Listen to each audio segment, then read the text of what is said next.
আসসালামু আলাইকুম। আশা করি সকলেই ভালো আছেন। সুপ্রিয় চাকরি প্রত্যাশী ভাই বোনেরা, হাই স্কুল ও মাদ্রাসায় ৭৭,০০০ শিক্ষক নিয়োগ দেওয়া হবে। নতুন একটি বিজ্ঞপ্তি প্রকাশ করতেছে সামনে। এমনই একটি নিউজ প্রকাশ করা হয়েছে। এটা কিন্তু নতুন একটা আপডেট নিউজ।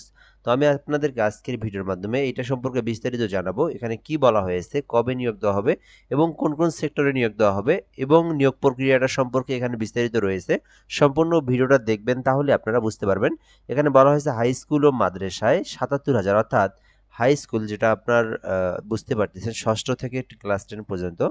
আর আপনার মাদ্রাসা বলতে এটাকে আলিয়া মাদ্রাসায় বোঝানো হচ্ছে। আলিয়া মাদ্রাসাতে যে শিক্ষক নিয়োগ প্রক্রিয়া সেই কথাটাই বলা হয়েছে। মোট দুটি মিলে ৭৭,০০০ শিক্ষক নিয়োগ দেওয়া হবে। শিক্ষামন্ত্রী কিন্তু এমনটাই জানিয়েছেন এবং ওনার ভেরিফাইড ফেসবুক পেজেও কিন্তু এই বিষয়টা সম্পর্কে অবগত করেছেন। অনেকেই জানেন, অনেকেই জানেন না।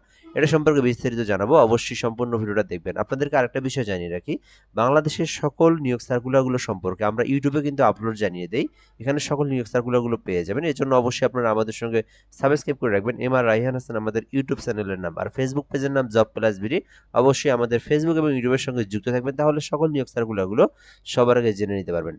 দেশের হাই স্কুল ও মাদ্রাসাগুলোতে মোট ৭৭,০০০ শিক্ষক নিয়োগ দেওয়া হবে বলে জানিয়েছেন শিক্ষা এবং প্রাথমিক ও গণশিক্ষা মন্ত্রী ডক্টর আনমু এহসানুল হক। অর্থাৎ ইনি কিন্তু জানিয়েছেন মোট ৭৭,০০০ শিক্ষক নিয়োগ দেওয়া হবে। এরপরে বলেছেন তিনি হাই স্কুল ও মাদ্রাসায় প্রায় ৭৭,০০০ শিক্ষক নিয়োগ দিতে হবে।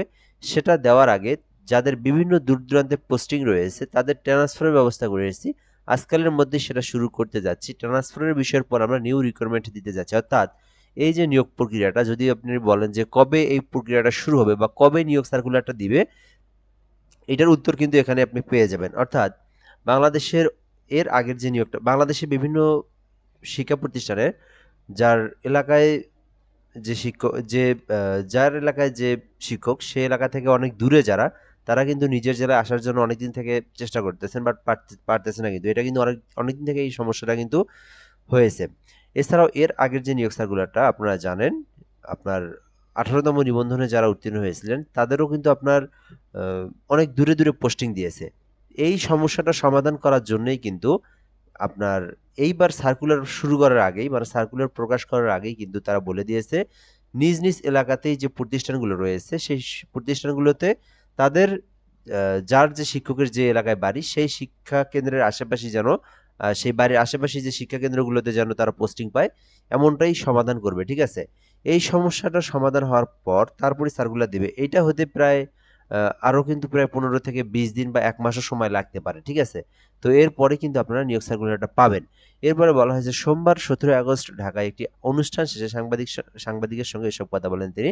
বদলির স্বচ্ছতা কিভাবে নিশ্চিত হবে, সাংবাদিকদের এ প্রশ্নের জবাবে তিনি বলেন, বিষয়টি চালু হওয়ার পর দেখা যাবে, এখনই প্রশ্ন। ঠিক আছে? তো অর্থাৎ এটা কিন্তু প্রায় অলরেডি যেহেতু শুরু হয়েছে আজ থেকে, সেক্ষেত্রে ১৫ দিন থেকে ২০ দিন, এমনকি ১ মাসও লাগতে পারে। তারপরেই সার্কুলারটা পাবেন। শিক্ষামন্ত্রী বলেন, আমরা শিক্ষকদের অবসর ভাতা সারা দেশব্যাপী সবাইকে দেওয়া শুরু করেছি এবং শিক্ষক নিয়োগের মোটামুটি পরিস্থিতি সব ক্ষেত্রে শুরু হয়েছে। অর্থাৎ নিয়োগ প্রক্রিয়াটাও চলমান, অর্থাৎ শূন্য পদের নিয়োগ প্রক্রিয়াটা চলমান। আপনারা এই অংশটা দেখলে বুঝতে পারবেন। আর বুঝতে পারতেছেন এখানে নিয়োগ প্রক্রিয়াটা চলমান, তার মানে দ্রুতই আপনারা পেয়ে যাবেন। ঠিক আছে? তো যাই হোক, নিয়োগ সার্কুলারটা আসলে আমি আপনাদেরকে জানিয়ে দেবো আমাদের ইউটিউব চ্যানেল এবং আমাদের ফেসবুক পেজের মাধ্যমে, আপনারা জানতে পারবেন। তো মিনিমাম আপনাদেরকে ১ মাসের মতো অপেক্ষা করতে হবে। তো বুঝতে পেরেছেন আশা করি। ভিডিওটা এ পর্যন্তই। ভালো থাকবেন। আসসালামু আলাইকুম।